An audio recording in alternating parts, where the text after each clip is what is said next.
she gets the award for best title. And the title is How a Polack Became a Doctor. Dr. Crescent. Thank you.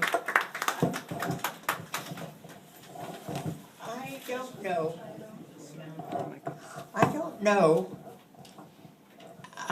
how old most people are. Am I holding it correctly? You're holding it perfectly. Oh, how old many people are when they decide what they want to do for life. But I do know I was 12 years old when I decided to be a doctor, and it happened in a logical manner. I was riding in a car at the age of 12 with my mother when she was hit by another car. The police insisted they would go to a nearby hospital to be checked. At the hospital, I was attended by a lady physician. She was pleasant, kind, gentle, and considerate.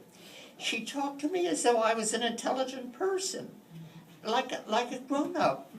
And I don't know what I said back to her, but I enjoyed the experience.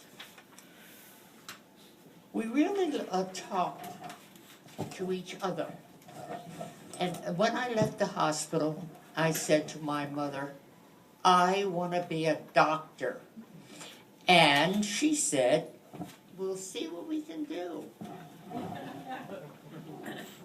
Scholastically, it was no problem because I was an A student. Financially, it should not have been a problem because my father had a lot of money, but it didn't work out like that. My father had a lot of money, but kept it all for himself. He was a handsome man and very dignified and sexy. My father and mother had had premarital sex. She got pregnant, so he married her. They had 7 children, but he didn't like them because he was Russian and his wife was Polish. So he called his children Polacks. He didn't have any use. I'm our setbacks here. He didn't have any use for any of his children. He was very well educated, but he never taught any of his sons anything. He had started a number of businesses, but never brought any of his sons into work with him. The high school had several occasions to the city where the students gave public presentations to the city. And I was always invited to speak at them, but he never came. And he didn't come to my high school graduation either. My father did not believe in female doctors, and he was very reluctant to pay for my education. Very reluctant. Every semester, I'm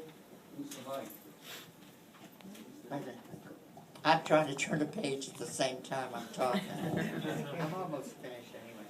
No, the best is yet to come. Oh. Tell the story. My father didn't believe in female doctors, and he was reluctant to pay for my education. Every semester, my parents had a big argument. They wouldn't talk to each other. They wouldn't talk to anybody. They were two lone figures, and then somehow things worked out. For many years, I didn't know what my mother had to do to get him to pray, but she did something. Now I know. The answer is sex. That's what brought them together originally, and that's what kept them together. And that's what gave my mother the power that she had in the relationship. She wouldn't give him sex until he gave her money for tuition. And that's what made me a doctor.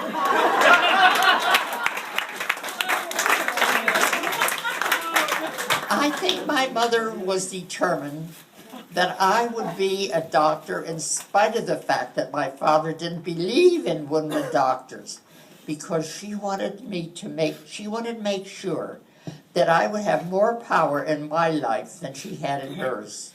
She had a lot. She was really intelligent, but he didn't believe in intelligent women. After I graduated from the University of Pennsylvania, and then I went to the Women's Medical College of Pennsylvania. Finally, at graduation, my father came, and a friend said to him, "Oh, how wonderful, your daughter is a doctor." And he said, "So what? These other girls," and he pointed to the other graduates that were standing by, "these other girls are doctors too." When he said it, it didn't bother me. But because I knew that how he felt, and I didn't care. My mother, on the other hand, was very thrilled. And the rest of my family was happy too. It was as though I had defeated him for all of us.